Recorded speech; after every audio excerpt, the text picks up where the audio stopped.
Olá, amigas e amigos, estamos começando mais um programa Saúde e Companhia. Este programa é apresentado por mim, Renato Silva, professor da Faculdade de Medicina de Rio Preto e chefe da unidade de transplante de fígado do Hospital de Base. E pelo professor Domingo Marcolino Braille. Professor Braille é professor emérito da Unicamp e da FAMERP. E esse programa, como vocês já sabem, ele chama-se Saúde e Companhia, porque nós sempre temos aqui na bancada alguém com vasta experiência que vai trazer informações para você cuidar melhor da sua saúde e da sua família. Hoje nós temos aqui o Dr. Miguel Bonfito. O Dr. Miguel Bonfito nasceu em Botucatu, fez sua formação médica no Rio Grande do Sul e hoje está acabando sua formação como urologista na nossa faculdade. Miguel, você vem de uma família tradicional de médicos, né? Seu pai é médico, você tem mais 2 irmãos médicos. Sim. Isso foi de livre e espontânea imposição ou escolheu a medicina por paixão? Então, professor, eu posso dizer que, bom, primeiramente, eu queria agradecer o convite para o seu programa, participar do programa do senhor, né? E, bom, como o senhor já me apresentou, né? Meu nome é Miguel Bonfito, né? Sou residente de urologia do Hospital de Base da FAMERP de São José do Rio Preto. E eu posso dizer que pode ser uma mistura, né? Um pouco de paixão e um pouco de influência familiar, com certeza, né? Então, a minha família hoje, no total, tem 17 médicos, né, no estado de São Paulo, e a gente teve, sim, muita influência, né? Eu e meus irmãos, nós tivemos muita influência do meu pai, dos meus tios, né? E a conversa sobre medicina, sempre foi muito frequente na nossa família, nas reuniões de família, né? As datas comemorativas que a nossa família costuma se reunir. E então, com essa influência, mais o interesse, a paixão, né, a vontade de fazer medicina, né, eu acabei optando no vestibular, né, para prestar medicina. Não chegou a pensar em nenhum momento em outra profissão? Não, professor, eu nunca pensei em fazer outra profissão, né, não por falta de interesse. Eu sempre admirei outras profissões, né, astronauta, né? Eu acho sempre muito interessante a astronomia, a engenharia aeroespacial, né? Eu sempre tive interesse por isso também.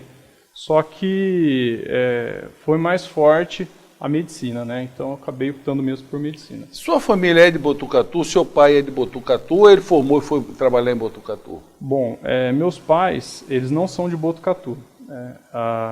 A minha mãe, né, ela é de Conchas, que é uma cidade próxima de Botucatu, e ela se mudou para Botucatu para estudar, né, e fazer o ensino médio e faculdade, né, em Botucatu. Ela fez letras, né, e então ela já morava desde a adolescência em Botucatu. O meu pai, ele é de São Paulo, né, meu pai, ele é filho de imigrante italiano, né, meus avós são italianos. E ele se mudou para Botucatu para fazer medicina na Unesp, né, na Faculdade de Medicina de Botucatu.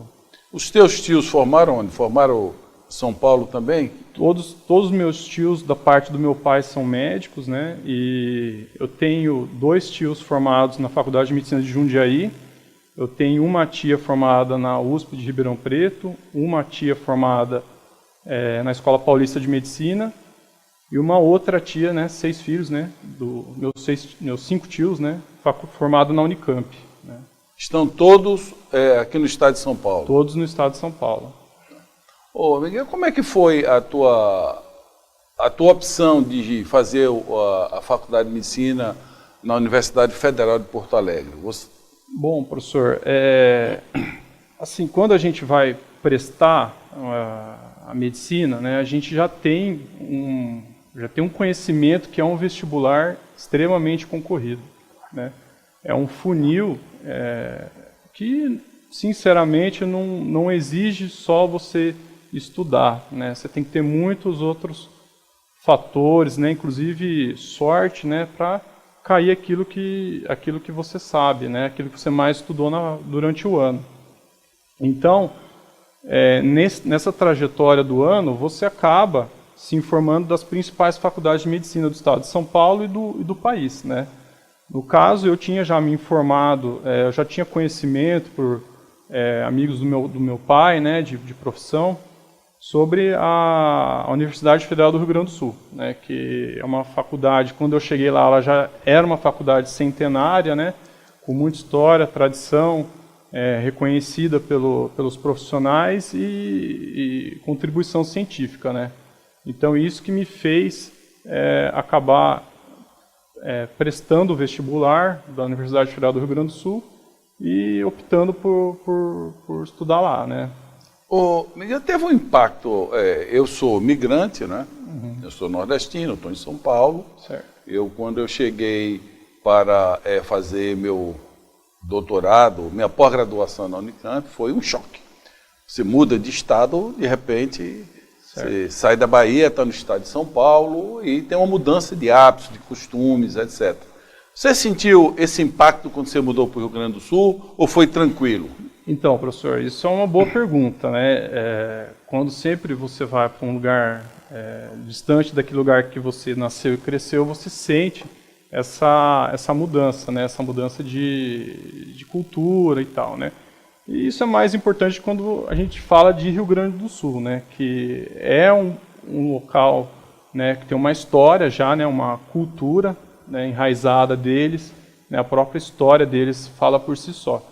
Então foi sim um impacto, né? Exigiu uma adaptação da minha parte, né? Para absorver a cultura deles, o jeito que eles lidam com as situações do dia a dia, no cotidiano, né? E para eles, eu entender para eles, eu, um paulista, fazer uma faculdade no Rio Grande do Sul, né? Entendeu? Então foi sim impactante para absorver a cultura deles. Né? E o clima foi importante, te incomodou muito? Bom, professor, também Se bem que não é tão longe, foi recente, você esteve lá, não é? Então, professor, também é uma boa observação o clima do Rio Grande do Sul. As pessoas elas tendem a achar que o Sul é frio e tal. Realmente é muito frio, né? Só que é uma localização geográfica que as estações são bem definidas. Então, isso quando é muito bom. Exatamente. Então, quando é para fazer calor, ou seja, no verão, é tão calor, tão quente quanto São José do Rio Preto, né? E no inverno é muito frio, né? Isso, realmente, essa estação do ano muito fria me incomodou bastante, né? Então, sempre foi muito difícil quando chegava o inverno. Por quê? Porque quem está aqui no estado de São Paulo, quem está nos outros estados, não está acostumado a acordar 6 horas da manhã a 1 grau Celsius, né? Entendeu? Então, sim, também foi muito difícil essa adaptação.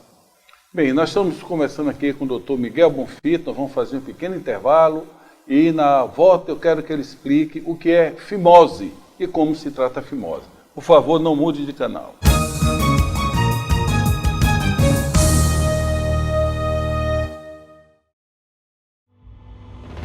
Respeito ao ser humano, credibilidade, ética, transparência e atendimento humanizado. Esses são valores que fazem da Unimed São José do Rio Preto uma empresa modelo no mercado de planos de saúde no país. Mais de 250 mil clientes. Plano com a mais ampla rede de atendimento. 1.400 médicos.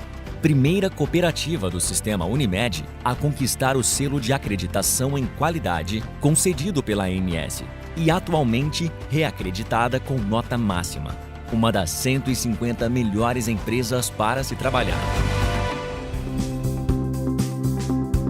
Pronto atendimento adulto e infantil.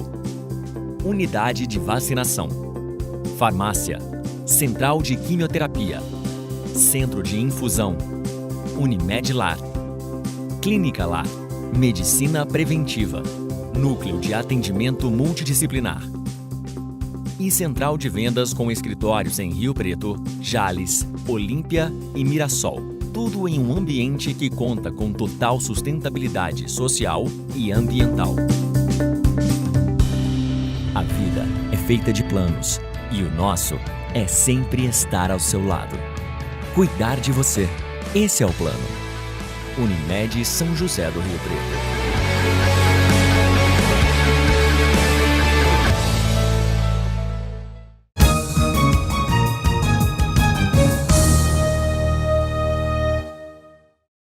Olá, amigas e amigos, estamos voltando com a segunda parte do programa Saúde e Companhia, hoje com a presença do Dr. Miguel Bonfito, que está no final da sua formação como médico urologista em nossa Faculdade de Medicina de São José do Rio Preto, nossa cidade de base. E eu deixei uma pergunta no bloco anterior, perguntando a ele o que é fimose. Mas eu vou mudar um pouco antes de você responder fimose. Como é que você veio parar aqui? Você acabou a tua formação lá no Rio Grande do Sul, formou-se médico. Como é que você veio parar em Rio Preto? Bom, professor, às vezes a gente tenta traçar para onde a gente quer ir, na vida, né? Só que você também, nessa trajetória, você vai conhecendo pessoas que vão te dando dicas, te orientando, né? Naquela conversinha de 5 minutos no corredor, né? Numa mesa de jantar, né? E foi o que aconteceu comigo, né? Eu tive a sorte de conhecer algumas pessoas que me deram essas orientações, né? Para o que eu poderia fazer que fosse melhor para mim, né? Então eu conheci algumas pessoas antes de vir para cá que me falaram, né, de São José do Rio Preto, né? Vai fazer cirurgia geral lá em São José do Rio Preto, né? Lá é muito bom, lá você vai cansar de operar, você vai ter uma excelente formação, né? E você vai se dar muito bem. Né? Então foram 2 pessoas que me falaram muito bem daqui e eu acabei optando por vir prestar a prova aqui. Né? E não conhecia ninguém? Não conhecia ninguém, professor. Aqui em Rio Preto não conhecia ninguém. Agora explica aí o que é fimose. Bom, professor, é um excelente tema que o senhor está colocando para a gente, né, para a população, para poder explicar o que é a fimose. Né? A fimose é uma dificuldade, né, de você expor a glândula peniana. Né? Você não consegue puxar aquela pele que recobre o pênis, né, além da glândula peniana. E etimologicamente falando, a fimose ela quer dizer amordaçar, né? Você colocar uma focinheira, né? Vem do latim, né? E na verdade traduz bem o que está acontecendo, né? A criança ou os pais eles tentam puxar para higienizar a glândula peniana, o pênis da criança, do filho, e não consegue porque não tem pele suficiente para ultrapassar a glândula, né? Quando você tem isso logo após o nascimento, é conhecido aí como uma fimose fisiológica. Né? E você tem também a fimose secundária, que pode acometer aí as pessoas de qualquer idade. Né? Secundária é uma inflamação dessa pele, né, o prepúcio, né, e ajuda a formar, essa inflamação ela vai acabar formando um anel, né, uma fibrose, que vai impedir que essa pele, né, antes, né, você poderia expor a glândula peniana, você não vai mais conseguir expor, né, por conta dessa fibrose. Quer dizer, a criança quando nasce, você não tem indicação de operar já de imediato, por isso você está falando aí. Exatamente, professor. E o que é que se faz para evitar a cirurgia? E quando é que diz, olha, aqui não tem mais jeito, tem que operar? Bom, professor, felizmente, a maioria dos casos de fimose, ela acaba se desfazendo conforme a criança vai amadurecendo, vai crescendo e vai se desenvolvendo. Né? Então, ali, por volta dos 3 a 4 anos de idade, a maioria das crianças já não tem mais aquela fimose fisiológica que tinha quando nasceu, ou quando estava no primeiro ano de vida. E quando o indivíduo chega aos 17 anos, cerca de 99% dessa população que tinha um histórico de fimose fisiológica não tem mais essa dificuldade de expor a glândula peniana. Né? Quantos por cento? 99. 99. Então, hoje, teoricamente, opera-se 1% das fimoses. Então, professor, poderia ser assim. Infelizmente, tem algumas situações que levam a criança a precisar da cirurgia, ou indivíduos adultos que têm a fimose secundária, né? Então, quando a criança ela tem essa fimose e ela tem quadros de infecção do trato urinário recorrente, bala no post-ites, infecção ao redor da pele, que cobre o pênis de repetição, né, você tem uma indicação de cirurgia, né? A cirurgia... Tem um número de infecções para você indicar a cirurgia ou só uma pela gravidade você decide operar? Você pode colocar assim como episódios repetitivos, né? Ou mesmo uma infecção mais grave, né? Um quadro aí de uma bala no post-it importante, né? Você pode acabar indicando, dependendo do grau da infecção, a cirurgia. Ô Miguel, no passado, você é um médico jovem, mas provavelmente já deve ter visto, a gente via câncer de pênis por causa de fimose, né? Hoje praticamente desapareceu essa etiologia como câncer. Bom, professor, é uma excelente observação que o senhor está colocando para a gente aqui. O que tem a ver o câncer de pênis com a fimose, né? Quando o indivíduo ele tem uma fimose não tratada, ele vai ter uma dificuldade de higienização do pênis, ou seja, ele não consegue fazer uma higienização adequada, né? E isso é um fator de risco para o indivíduo desenvolver um câncer de pênis, né? Então, a fimose ela pode ser um fator de risco para o indivíduo ter câncer, porque ele não consegue manter uma higienização da genitália, né? E isso é atual, né? Se tem ainda esses dados, né? Essa patologia. E uma jovem mãe, um jovem pai que está nos assistindo agora, seu filho tem a fimose, eles conseguiram, foi ao médico, o médico orientou como tratar e tal. Ela tem que manter essa vigilância se realmente esse prepúcio está funcionando por um bom tempo, né? Porque é criança, adolescente, ele pode passar despercebido com essas inflamações. Sim. Qual é o conselho que você dá para um jovem pai e uma jovem mãe? Bom, o conselho que a gente dá, professor, é bem simples, né? O paciente que nasce com essa fimose, geralmente ela vai ser observada pelo pediatra, né? Durante as consultas de rotina, né? E a fimose em si, ela não precisa ser um motivo da mãe ou do pai, ou do avô, da avó, ou de quem está cuidando para levar a criança numa emergência, né? Então, a fimose em si é aquele tratamento de consulta de rotina, né? Então, pode ser orientado um tratamento conservador com creme de corticoide, né? Por um mês, né? E observando se essa criança ela vai desfazendo essa fimose fisiológica, né? Não necessariamente essa criança que tem a fimose precisa ficar com um urologista. O pediatra pode acompanhá-lo tranquilamente. Exatamente, professor. Não necessariamente o urologista precisa ser consultado, né? Ele é o médico que vai operar a fimose, né? Mas o pediatra ele é apto para reconhecer, né? E avaliar uma fimose. O momento da indicação cirúrgica, exatamente, se houver. Ele vai julgar necessário, essa criança ela precisa passar por uma avaliação do urologista. Miguel, quando era cirurgião geral, lá no interior da Bahia, eu operei muita fimose, principalmente em adulto, com anestesia local. Hoje se faz com anestesia local ou precisa de uma sedação para se operar uma fimose de um adulto? Excelente questão também, professor. A criança, né, se dá preferência para uma anestesia geral. Né?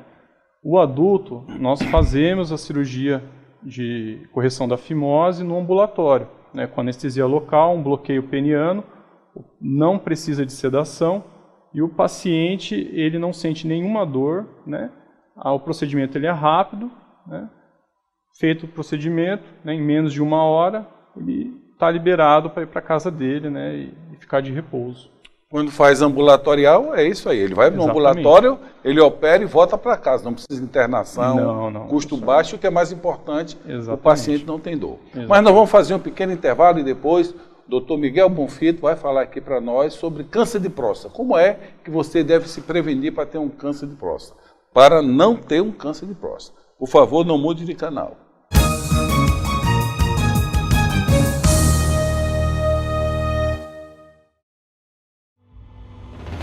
Respeito ao ser humano, credibilidade, ética, transparência e atendimento humanizado.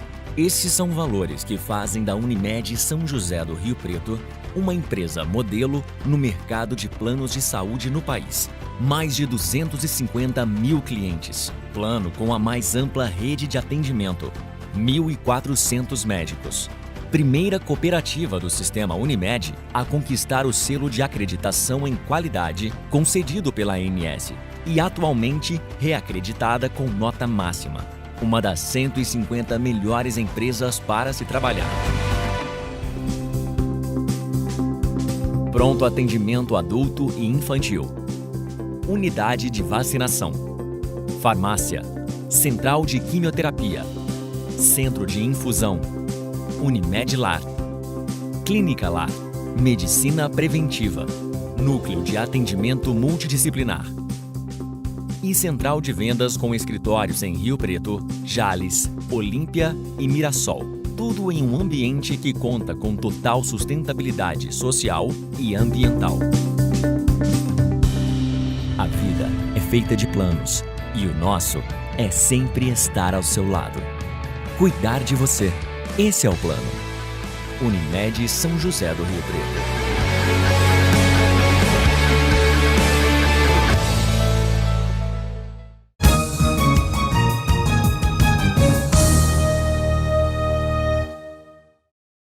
Olá, amigas e amigos, estão voltando com o último bloco do programa Saúde e Companhia, hoje com o Dr. Miguel Bonfito, que ele vai nos dar agora informação para os homens, não é, que têm próstata e tem próstata, e a próstata pode crescer e pode ser um crescimento benigno, ou seja, não é câncer, e pode ser um crescimento maligno e é câncer.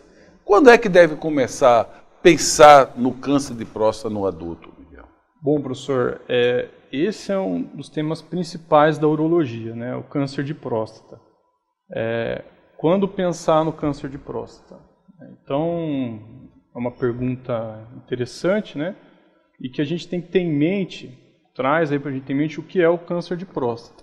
O câncer de próstata, ele é o segundo câncer mais importante no sexo masculino, né? Ele só perde para o câncer de pele não melanoma. E o último dado do INCA, né, a gente tem 68 mil novos casos no ano passado. E segundo o Atlas de morbidade e mortalidade por câncer, foram cerca de 14 mil mortes no ano passado. Então é um câncer muito comum, né, por urologista, né, na sociedade, na saúde. E por tudo isso, né, pelas características desse câncer na saúde do homem, ele tem uma importância no seu rastreamento, né? Quando que ele deve ser rastreado? Então, segundo o Ministério da Saúde, o indivíduo com mais de 50 anos de idade, ele deve procurar o médico, né, para fazer o rastreamento para câncer de próstata, né? Outra indicação para se fazer, começar o rastreamento é os indivíduos com 45 anos que já tiveram um histórico familiar de câncer de próstata, né, pai e irmãos, né, e indivíduos de raça negra. Por que raça negra? Porque, né, é conhecido, é sabido já que é mais prevalente, é mais comum indivíduos de raça negra do que caucasianos. Ô Miguel, você está falando em rastreamento e a população está querendo saber o que é esse rastreamento. O que é que se faz, quem procura, o médico que procura? Às vezes ele tem a restrição, porque diz, olha, vai fazer o toque. O toque é fundamental? Bom, professor, o toque ele é fundamental, né? Não só o toque é fundamental, como o exame de sangue que se chama PSA, né? É a sigla para antígeno prostático específico, né? Esses dois itens, né, para o rastreamento, eles são fundamentais, porque juntos eles se complementam e aumentam a chance do indivíduo rastrear precocemente, né? O indivíduo que vai todos os anos anualmente fazer o exame de rastreamento, auxilia a detectar precocemente um câncer de próstata, né? Tá, e pelo toque e pelo PSA, você já pode dizer, tem câncer ou obrigatoriamente entra a biópsia? Obrigatoriamente entra a biópsia. Embora você tenha algumas situações que possam sugerir, né, deve ser, esses dois exames eles não confirmam o câncer de próstata. O exame que vai confirmar o diagnóstico é a biópsia de próstata. Né? É um outro exame, né? Que não faz parte dessa consulta rotineira anual. Né? Ela só vai ser solicitada se tiver alguma alteração no PSA ou no exame do toque, ou nos dois. Né? Ô Miguel, com a evolução da imagem, tomografia, ressonância, PET, ultrassom, hoje cada dia que passa o ultrassom está mais sofisticado, a imagem está mais clara. Nenhum desses exames fecha o diagnóstico sem a biópsia. Não, professor, hoje ainda é a biópsia. Eles podem auxiliar o médico para biopsiar, né? Então ele pode guiar para fazer uma biópsia mais precisa, mas o diagnóstico ele vai ser depois dessa biópsia, da coleta do material, né, sendo observado pelo patologista. Agora, a importância do rastreamento, ou seja, dessa procura pelo tumor, significa, como toda doença, diagnóstico precoce, melhor chance de tratamento e cura. Exato. Não é isso? Resumindo aí, quais são as cirurgias que se fazem quando você tem um tumor? Assim, para a população entender, em termos de uma cirurgia menos agressiva para mais agressiva. Qual a importância do diagnóstico precoce? Interessante, professor. Então, bem colocado, né, o rastreamento ele é para se buscar um diagnóstico precoce. Né? Então, a partir do diagnóstico de câncer de próstata, a gente vai debater sobre as opções de tratamento. No caso de um paciente que tem uma indicação cirúrgica, né, de um câncer de próstata restrito à próstata ou localmente avançado, ele vai ter uma opção de ser submetido à cirurgia. Né? Então, a cirurgia, nós temos 3 modalidades hoje que a gente discute com o paciente, embora se tenha alguma dificuldade para aplicá-las, né, no caso da cirurgia robótica. Então, você tem a opção de cirurgia aberta hoje, né, que como é feita a modalidade que é mais realizada aqui no nosso hospital, a cirurgia videolaparoscópica, né, e a robótica. Né. Então, esses 3 tipos de cirurgia, eles vão ter o mesmo resultado final, ou seja, a cura oncológica não teve diferença nessas 3 modalidades. Esse dado é extremamente importante. Exatamente, extremamente importante. Então, quer dizer... frisar isso para a população. Exatamente, quer dizer, eu quero ser operado por robô porque eu vou ter maior chance de cura. Não, operar por cirurgia aberta, você vai ter a cura do mesmo jeito que ser operado por robô. Né? Esse dado é importante, inclusive dados nacionais nossos mostram que o resultado é o mesmo. O importante é fazer esse diagnóstico precoce e para você poder atuar de uma maneira mais eficaz. E quando você fala de cirurgia aberta, abrir o abdômen, eu lembro, eu também operei próstata, né, fui cirurgião geral, tinha 2 maneiras de se operar. Uma era através da bexiga e outra era transcapsular. O que é que muda você fazer uma opção por uma técnica ou outra? É tamanho de próstata? Então, professor, no caso dessas 2 modalidades de cirurgia aberta, né, você tem uma opção que você pode abrir realmente a bexiga, né, e fazer uma retirada da próstata, né? Você pode acabar retirando, na verdade, o adenoma, né? Que é mais utilizada essa cirurgia para o paciente que tem hiperplasia de próstata. Doença benigna. Benigna, é outra situação, né? E nessa cirurgia é mantida a cápsula prostática e o paciente operado por essa cirurgia ele deve manter os exames preventivos, né, de neoplasia de próstata, boa informação. Anualmente. Né? Então, ele tirou a próstata, mas tem a cápsula ainda. Então, todos os pacientes operados pela prostatectomia transvesical, eles são orientados a manter o rastreamento de neoplasia de próstata. Quando é o câncer, a cápsula tem que ser retirada. Exatamente. Quando é o câncer de próstata, o tratamento ele é por prostatectomia radical retropúbica, né? Então ela não é acessada via bexiga, né? E essa próstata ela é retirada, né? Ela é totalmente retirada junto com as vesículas seminais, né? A uretra prostática, onde a próstata abraça essa porção da uretra, né? E ainda dependendo do caso, se retira também, se faz uma linfadenectomia, né? Ô Miguel, nós estamos chegando ao final do programa. Você é um médico jovem, com excelente formação, está acabando, o ano que vem se acaba a sua formação de urologista, tem um plano de votar que é muito bom, votar para a sua cidade, né, para próximo de tua família.